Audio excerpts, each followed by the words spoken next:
সারা বিশ্বের মুসলিম জনগোষ্ঠীদের হুঁশিয়ারি উচ্চারণ করতে চাই। আমরা দেখতে পাচ্ছি মধ্যপ্রাচ্য থেকে শুরু করে বিভিন্ন দেশের মুসলিম সম্প্রদায় আজ নিষ্ঠুর হয়ে আছে। আমরা তাদের বলতে চাই, আপনাদের ভয় কিসের?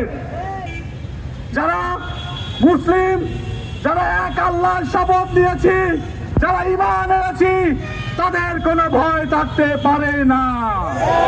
একই সাথে সারা বিশ্বের সকল বিশ্ববাসীকে আমরা আহ্বান রাখতে চাই, বিশ্ব মানবতার দিকে তাকিয়ে, আপনারা ইরানের দিকে তাকিয়ে, ফিলিস্তিনের দিকে তাকিয়ে আপনারা এক হবেন ইনশাআল্লাহ।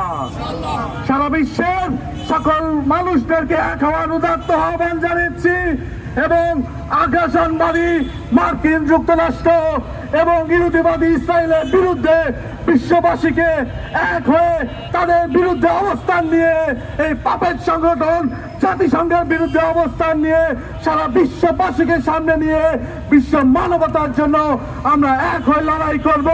শেষ রক্ত বিন্দু পর্যন্ত আমরা ঘরে ফিরে যাব না। আমার ভাইয়ের, আমার বোনের রক্তের বদলা নেওয়ার জন্য আমরা রাজপথে থাকবো